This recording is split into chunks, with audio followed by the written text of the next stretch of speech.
Hello and welcome to the December edition of Coffee with the Pastors. My name is Pastor Daniel Hanson. I am joined today by Pastor Beverly Butler and Pastor Dan Gerrietts. We are glad that you're joining us today as we spend some time talking about Trinity's life and mission, and it is Christmas time. So what more exciting time to be able to talk about what God is up to here in Mason City and North Iowa. Well, we have our beverages, so we invite you to grab your own.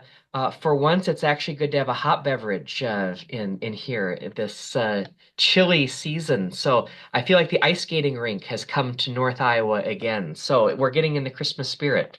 Yes. Yes, and I love the antlers, Pastor Beverly. That is fantastic.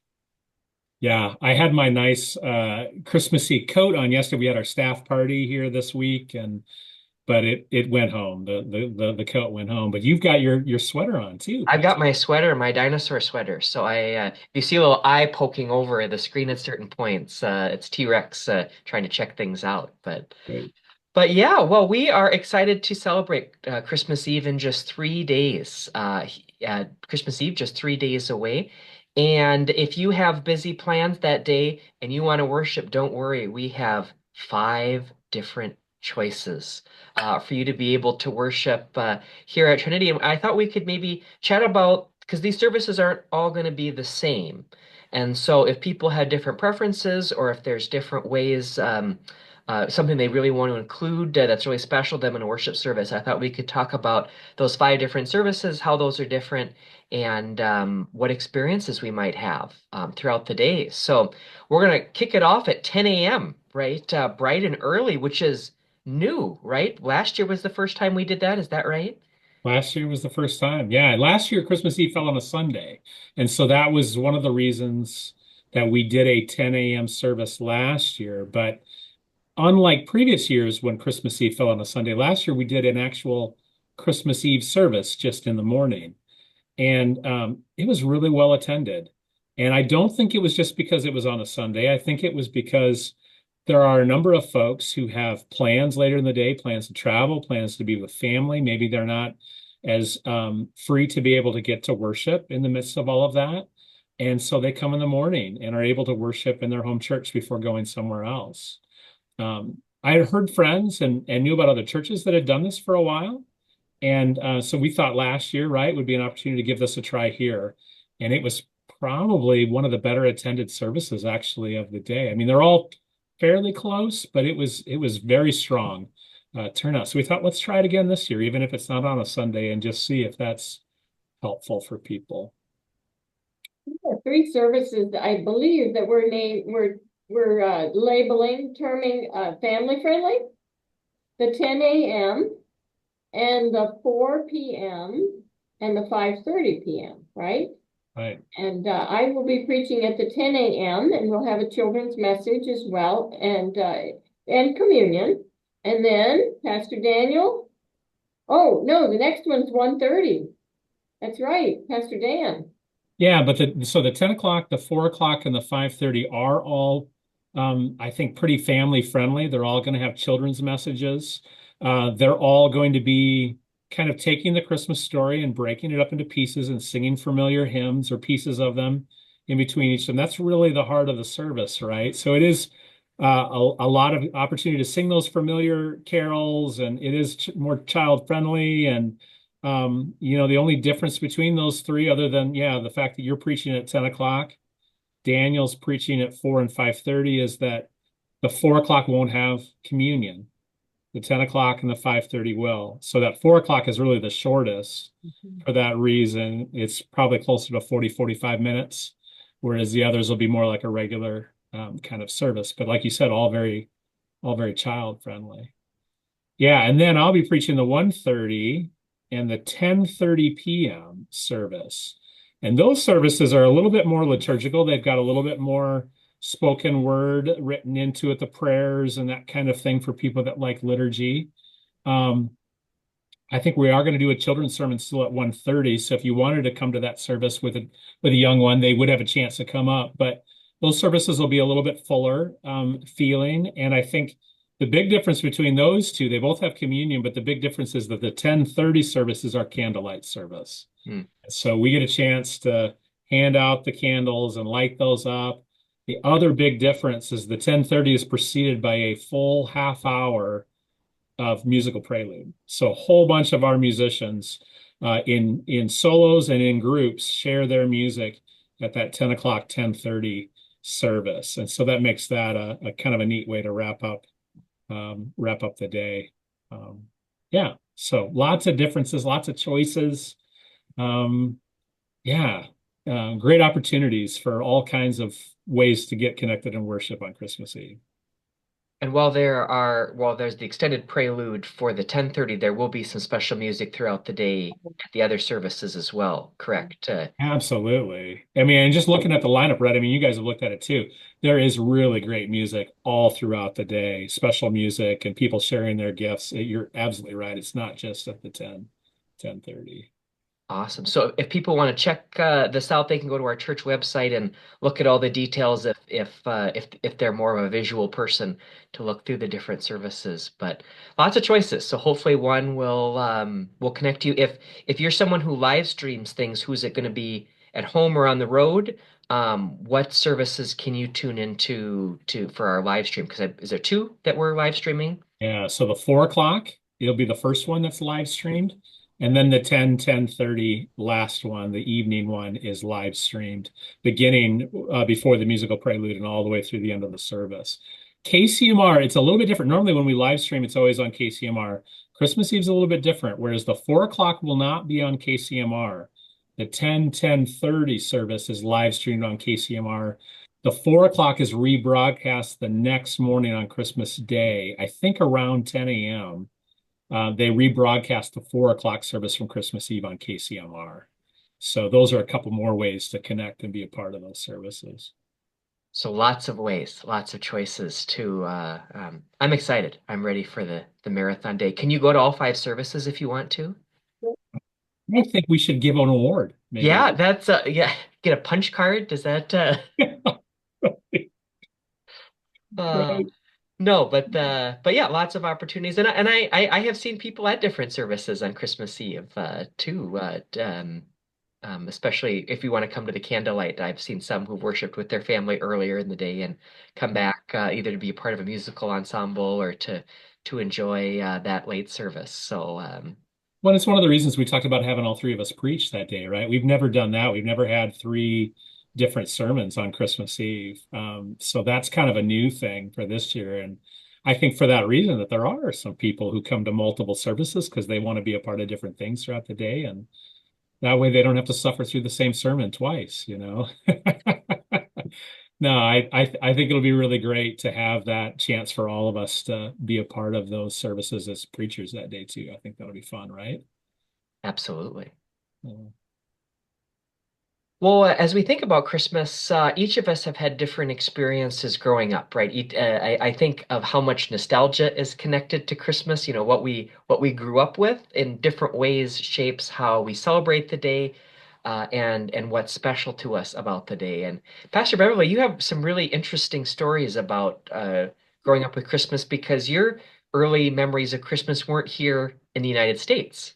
Uh, so can you tell us a little bit about growing up, I believe in Panama, right? Panama, Panama Yeah. City, Well, Panama. The tropics. It's an isthmus. It's humid, very humid. Not hot temperature-wise like we might have here, but the humidity makes it feel really, really warm. But Christmas would be in the dry season, so it wouldn't be quite as humid. It would not be raining every day during dry season. But you know, there's no snow in Panama, none whatsoever. So how would Santa arrive? There's no reindeer, there's no snow, there's no chimneys for Santa to come down. You know, it's just a different way of being. And I remember as a kid, perhaps once or twice seeing a Santa in a store. But for the most part, the way folks in Panama celebrated when I was growing up was with the Nativity, the scene of at the manger. And people would have elaborate displays, sometimes, you know, set up outside their home or maybe in a front window so anybody going by could see them. not just a small, but a large nativity. And so that tells the story, doesn't it? And you don't have to have a whole lot to tell the story. I was given this nativity scene recently, and it's so cool, I think, because in this star it shows the whole story here. We have the angel proclaiming to the shepherds who are over here, who come to see Mary and Joseph and the baby. And then, of course, later the wise men arrive. And so it's all here right in a star shape. That's pretty cool. I have a nativity set from Panama. It's actually carved in rock. This is really interesting. So I've got some sheep here, probably the donkey, right? I've got the baby in the manger. Interesting, as I looked at the figures, however, I have kings and I have shepherds, two shepherds, but where are Mary and Joseph? I do not know where they went.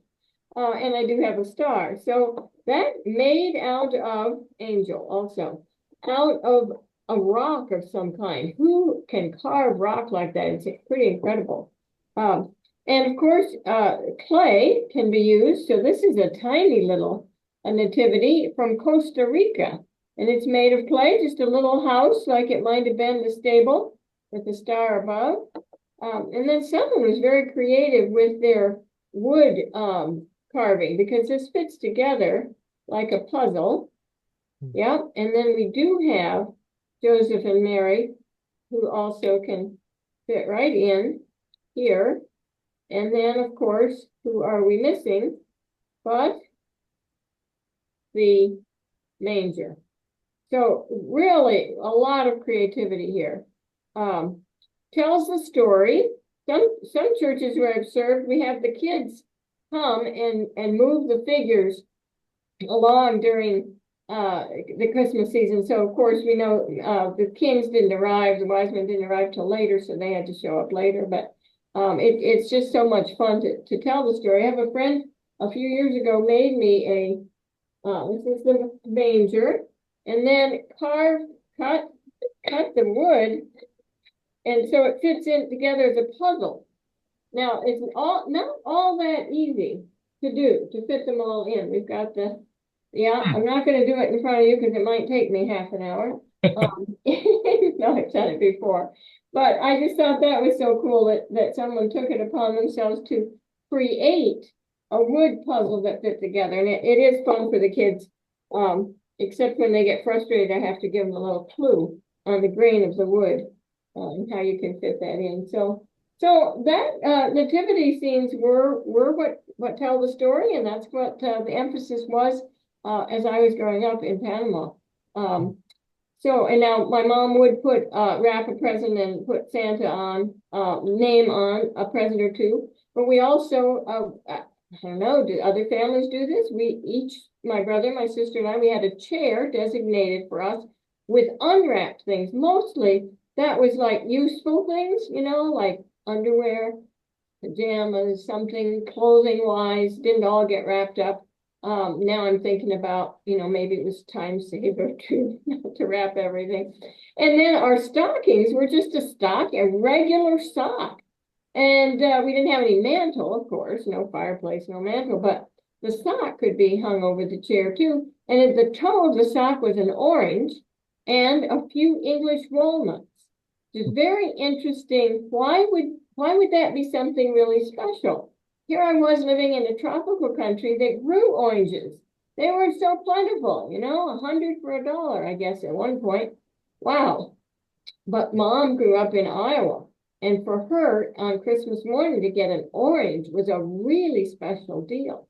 Now, some of you may remember doing that too, as part of your tradition, having that, and might know more. Why did an orange become special on Christmas morning? All I can think of is that we didn't have the import of fruit like we do now, and so winter you would not be having fruit coming all the way from wherever it would be grown, and maybe it would just be brought in special for Christmas. I don't know. Anyway, what were some of your traditions, or do you have any nativity scenes yourselves, Pastor Dan and Pastor Daniel? Well, I was just going to say about the orange thing. I mean, that jogs a memory for me, and maybe I've shared this story on this before. But when I was a kid, I grew up in churches that had German heritage, and in all of those churches, including my first call church as well, which had German heritage, there was this tradition, and I don't know where it came from, where the children on Christmas Eve in the congregation would get a brown paper bag filled with peanuts in the shell and an orange and an apple, and then some other candy sprinkled in. And my understanding always was that that had gone on for years and years and decades. But it always made me, I mean, so your story made me think of that, of like that idea of getting an orange on Christmas. And maybe it was about the fact that they were hard to get in the wintertime. So that was a very special treat to have. But I remember even as a kid, my sisters and I just kind of hoarding our bags, and trading each other, like, I'll give you the orange for, three little Snickers or whatever, and the roasted peanuts in the shell were always the last thing to get eaten, right? That's the stuff we didn't care about. But even in my first call church, I remember the council would still do this for the kids, who would then do their Sunday school program in that church on Christmas Eve. And yeah, just a lot of good memories around that whole night and being together with people who were from all over the place, but we'd all be together, crowded into the warmth on often a very cold and blustery night.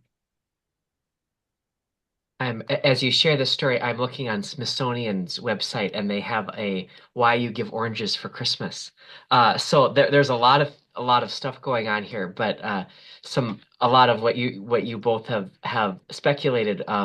One interesting um, imagery is it connects to St. Nicholas Day, which would be a very German holiday. But St. Nicholas has the gold coins, right? He throws out the gold coins, and the oranges were golden in color. I mean, they're orange, right? But so it's a much longer article. But anyway, if you want some homework to read, it sounds like we can find out even. It's quite a tradition, it sounds like.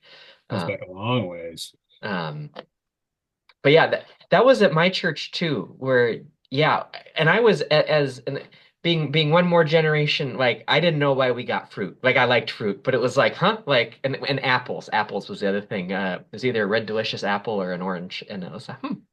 But sounds like there's The a other thing little I remember about that is like in my church, they would take like Christmas cards people had received and that they had like turned them into the church and they would cut the front cover of the card off, like the pretty part, the picture part, and they would staple that to the bag.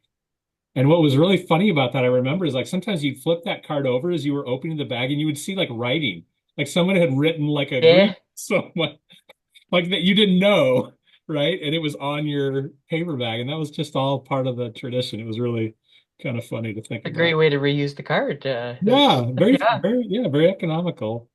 But Ian, talking about nativities, I've got a couple in my office too. I love nativities as well.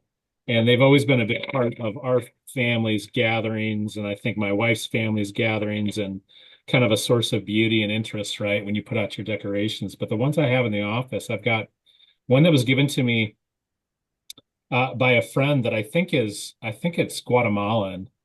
And so it's these little figurines, and they just sit out in my office. There's the baby Jesus. And there's a couple animals. Here's the burro that goes with him. And they're just beautifully done. And so these sit out. And then I got one this week. You guys know this already, but I got one at the staff party that's one of these in a walnut. I don't know if you can see it. It might be too dark, but it is tiny. And there's multiple figures inside. Like it's Mary and Joseph, the baby Jesus, I think a cow and a donkey all inside of that little walnut. It's really remarkable that somebody put that together. But I've seen these before. I've just never had one. But that's really cool. So that's now in my office as well.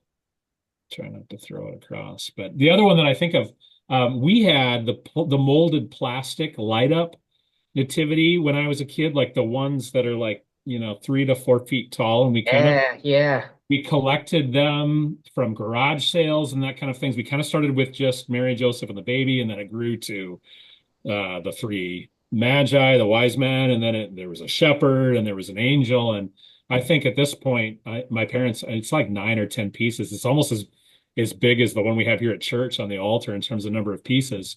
But I remember as a kid putting those out, and there was a shelter where I grew up that we would build, and then these pieces would go into it, and you'd have to plug them all in because they all had a light bulb inside of them. But then inevitably, because these things were so big and they had these really high-powered light bulbs, they would melt the snow they were sitting in over the month of December, and then they would be frozen in the ground. And so to get them and their cords out in January, you'd have to like pour hot water. And so I remember going inside and boiling water and bringing it out and trying to pour it to melt the ice to get these things out so that they didn't have to stay up until April.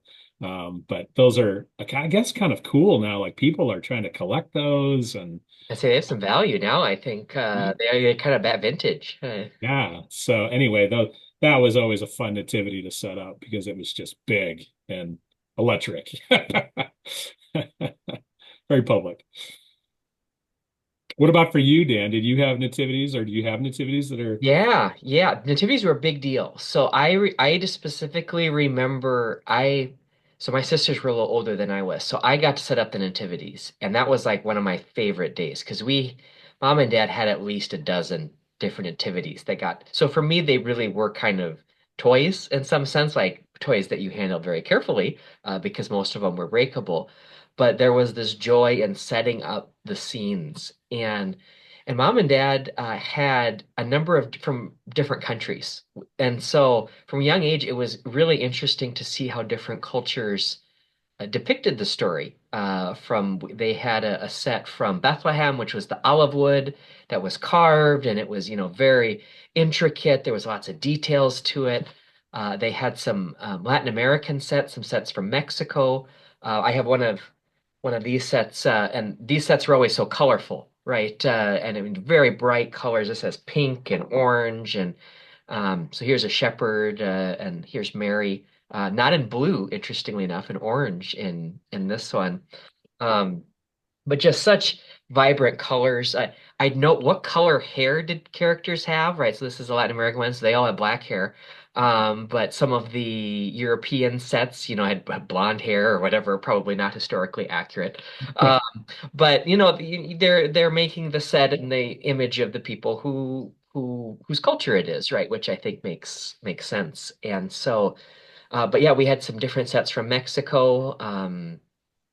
And two quick stories about different sets. One was mom is impossible to buy Christmas presents for to this day. So I'm still looking for ideas with 3 days to go. But when we were growing up, we would go to the equivalent of the Hallmark store. It wasn't a Hallmark store, but it was kind of a gift shop. And dad and I would buy, and there was a nativity set that came out with new pieces every year. I don't remember the name of the set, but every year there was like 5 to 10 different things. So we started with giving mom a piece of the nativity set for Christmas. So for the first couple years, it was really easy because you get Mary Joseph, you get the stable, you get the shepherds, you get the wise men. But thanks be to consumerism, there was a lot of choices to create this whole Bethlehem village. So we got to become creative. And as the set grew, we had this table that was probably 18 inches around as a circle. And it fit the stable nicely and the original characters pretty nicely. But as you started to add these Bethlehem characters, it suddenly became a party at the stable. So there was this band of children, and I swear there were more pieces to this band than there is some high school bands anymore. And so there was somebody with an accordion, cymbals, and there was no silent night happening with this with the flute players and all that. So there's these children's band. There's all these exotic animals. I think there were cats and dogs and chickens and geese and all these other animals.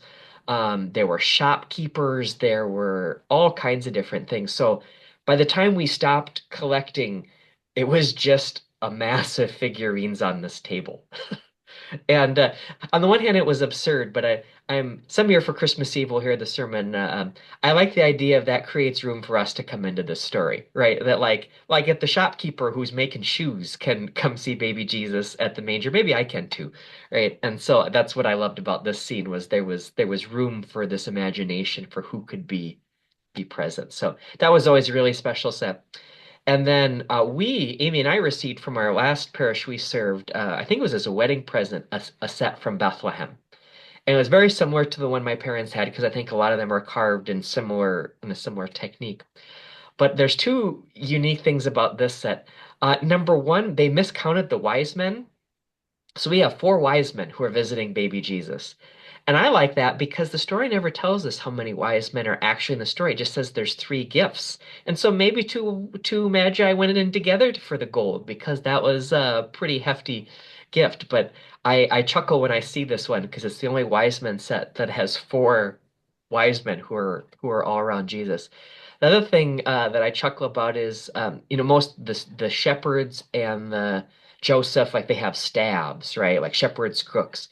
Except ours mistakenly got spears instead because I think the carvers that they bought them from also had Lenten series, so they were like Roman soldiers and kind of crucifixes and those things. So I'm just imagining the Roman soldiers who were stuck with the shepherd's stabs, and that image makes me smile a little bit. Our set goes without stabs, so the characters will just have to chase after the sheep that go astray. But that set helps us fondly remember our parishioners back in our previous call. But I think what a powerful way these different scenes with the different characters they include with the different ways that we tell the story. I mean, just looking at the few scenes that we have in our offices, what unique ways to enter the story through art. When just listening to you made me think too, like one of the amazing things about nativities is how they can vary in terms of the number of people. It can be as simple as three pieces or even one sometimes, right? A single piece, or it can be 50 pieces. And that in a way is maybe a bit of a visual parable for the way that Christ meets us at Christmas, that it can come. Christ comes whether we're just celebrating alone or with a couple other people, a friend down the hall, something like that, or whether we're in these massive family gatherings. That's not ultimately the determiner, right? That Jesus Yeah. it's either way. And the It nativity, reminds us, right, that yeah, tradition has built up a lot of things. So when you might ask them, well, what's Christmas mean to you? And they'll say family and gathering and getting together, and all of that has been added on. That wasn't the original. The original was the message. The baby who was the message, the word who came. So yeah, you can make your own celebration, doesn't have to fit in some way that everyone would have had it. So I grew up in Panama. My grandparents, aunts and uncles, cousins, none of them were there. Mm. We didn't go to over through the woods and to grandmother's house, So it was never for me, it was never a thing for me when I wasn't around family to have family for Christmas because we had our immediate family. We never had the big gatherings. Hmm. Just, it didn't make it, there was others. yeah, what a great reminder. Wow. Now, one of my favorite Christmases, and I know I've told this story before when we've been talking about Christmas in the past, but the last Christmas that I was in my first call in Western Iowa, we had a horrible snowstorm on Christmas Eve, and our girls had their little parts in the Sunday school program that night, but literally no one could get out of their houses. There was so much snow, and so we bundled up with our with Maggie and Leah, and we walked the 25 feet from the parsonage to the church, and we dusted the snow off, and we turned on the lights, and we plugged in everything at the church, and we had them say their little one-line parts, and then just kind of sat there and hung out for a while, and then went back home. It was nothing like the Christmas Eve we had expected, where typically in that country church it would be packed on Christmas Eve. It was just our family, but again, another example of it doesn't have to be this Norman Rockwell kind of thing for Christmas to happen, right? That is something that came later that we've added on top of it. Right. It's still probably one of our favorite Christmas memories is that night.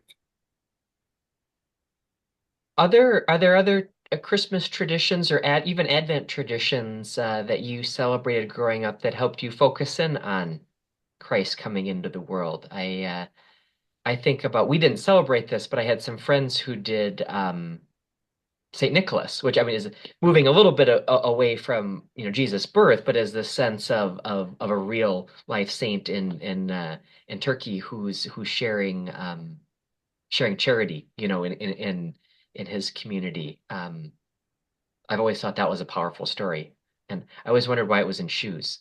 Uh, when he asked why is the orange in the sock, I was always wondering why do you stuff your shoes full of stuff. Fortunately, one of my friends had really big shoes, so I think he got an extra orange in his shoe. Um, but yeah, other traditions that you had that helped you focus in on some of the spirituality of the season. We've always had an Advent wreath. We've always done that at home. I grew up with that. And we would, but I grew up in a house, so we would sometimes have devotions around the dinner table all year round, but especially at Christmas time, we would do it every night at supper and we would light the candle. I remember as a kid, probably as much because you were excited about opening gifts on Christmas Eve, but it was also meant to help kind of mark those weeks of preparation and expectation, the lighting of the candles and watching the first one to be lit each night get shorter faster than the others that would get lit later and then watching them and then the excitement of getting to finally light the middle one. I still think about that even when we light the Advent wreath in worship. I think about the Hmm. simple symbol of expectation and waiting for something that's fantastic and how the candles help us mark that time and think about that. Hmm. No, I don't remember any Advent wreath lighting growing up. Really?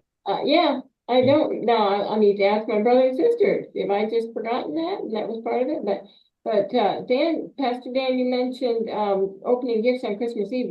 Well, oh no, we did not open gifts on Christmas Eve. I don't know, maybe we got one to pick out then. But so was that part of your tradition? We After were a Christmas Christmas Eve. Eve? Yeah, we were a Christmas Eve family, which is kind of amazing too, because my dad is an ELCA pastor, retired, and so there was always church services, but we would find time. Oftentimes, I remember it being after the last service. We didn't do a late service like we do at Trinity. We didn't have like a 10, 11 midnight service, and so we would go afterwards, and we would open presents after church was all done and before we go to bed. But in those days, there was often a Christmas Day service too. And of course, pastor's family, we went to all of them. So it was fun to get to open the presents before you went. And then I remember coming home from Christmas Day worship, and then you'd have the meal, and then you get to kind of really take a good look at, the things that you got and start to play with things and that kind of thing.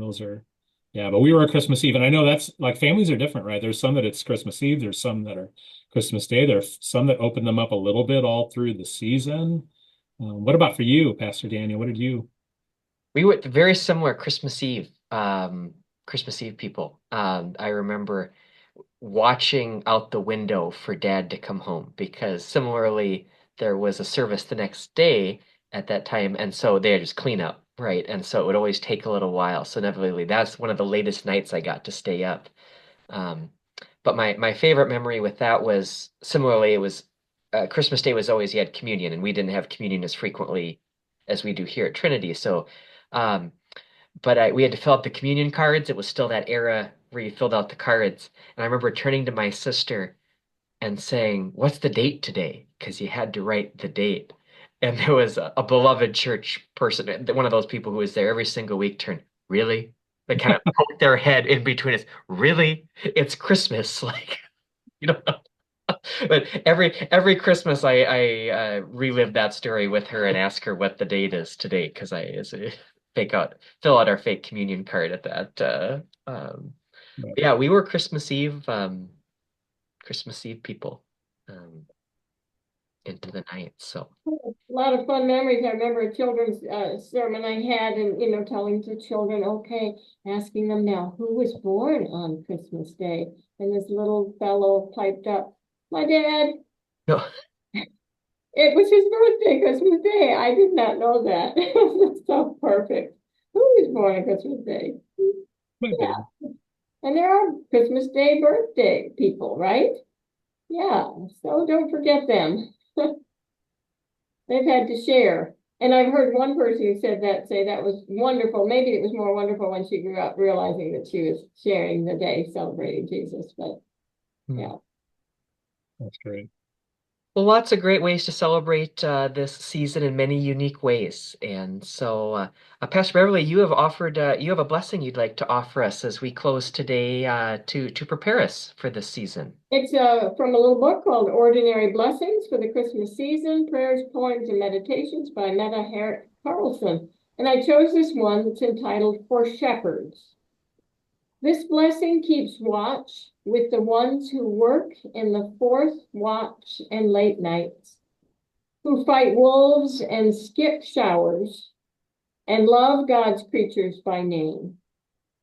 This blessing keeps watch with the ones we take for granted, who center the outskirts and feel stormy weather in their joints, who are often the last to hear, but the first when news is this good. Hmm, that's great. Well, lots of people. Think of them too, those who are working Christmas Eve, Christmas Day, so that all of us who don't have to work Christmas Eve, Christmas Day can enjoy.